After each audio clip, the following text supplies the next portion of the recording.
নমস্কাৰ, আজি মই আপোনালোকৰ বাবে লৈ আহিছোঁ পালেং পনীৰৰ এটা ৰেচিপি। ঘৰতে অতি সহজে বনাই খাব পৰা ৰেচিপি।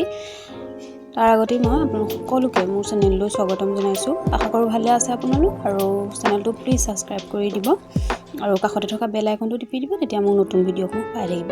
পালেং পনীৰ বনাবৰ কাৰণে প্ৰথমে মই পালেংখিনি ধুই লৈছোঁ আৰু কেৰাহী এখনত পানী অলপ গৰম কৰি তাত অকণমান চেনি দিছোঁ আৰু অকণমান নিমখ দিছোঁ। দি পালেং শাকখিনি বইল কৰি ল'ম।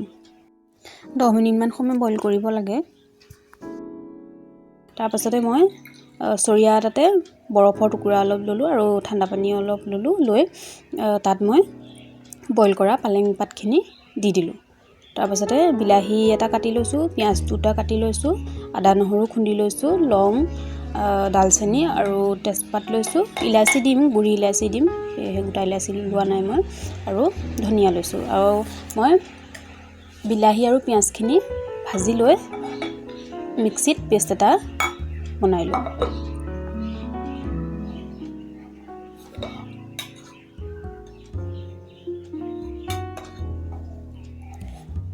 তাৰপাছতে মই সেইখিনি ঠাণ্ডা হ'বলৈ দিলোঁ আৰু এফালে পালেং পাতখিনিও এটা মিক্সি বাতিত ভৰালোঁ, এফালে বিলাহী আৰু পিঁয়াজখিনি ভৰাই ল'লোঁ। লৈ সেইখিনি পেষ্ট কৰি ল'লোঁ। তাৰপাছতে কেৰাহীখনত অকণমান তেল দি জিৰা ফুটালোঁ, তেজপাত, দালচেনি আৰু লং দিলোঁ, আৰু আদা নহৰু যে খুন্দি থৈছিলোঁ সেয়াও দি ভাজি ল'লোঁ। তাৰপাছত মই তাত পিঁয়াজ আৰু বিলাহীৰ যিটো পেষ্ট কৰি লৈছিলোঁ সেইটো মই দি দিছোঁ, আৰু ইলাচি গুড়ি অকণমান দি দিলোঁ। মই যিহেতু গোটা ইলাচি দিয়া নাছিলোঁ। তাতে মই এতিয়া মছলা দিছোঁ, হালধি, জিৰা গুড়ি, ধনিয়া গুড়ি, ৰেড চিলি অকণমান দিছোঁ আৰু নিমখ দিছোঁ সোৱাদ অনুযায়ী, আৰু সেইখিনি ভালদৰে ভাজি ল'লোঁ। তাৰপিছতে দিছোঁ মই পালেং শাকৰ যিটো পেষ্ট থৈছিলোঁ সেই পেষ্টটো মই তাত দি দিছোঁ। দিয়াৰ পিছত সেইখিনি মই ভালদৰে ভাজি লৈছোঁ, আৰু টেষ্টটো বেলেঞ্চ হ'বৰ কাৰণে মই অকণমান চেনিও ব্যৱহাৰ কৰিছোঁ।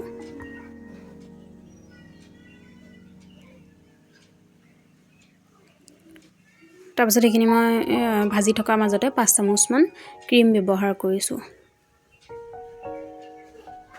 আৰু সেইখিনি হোৱাৰ পাছত জোখমতে অকণমান পানী দিছোঁ, বৰ বিশেষ পনীয়া হ'ব নালাগে, অকণমান পানী দিছোঁ। দিয়াৰ পাছত মই তাত গৰম মছলা অকণমান ব্যৱহাৰ কৰিছোঁ আৰু সেয়া উতলিবলৈ দিলোঁ।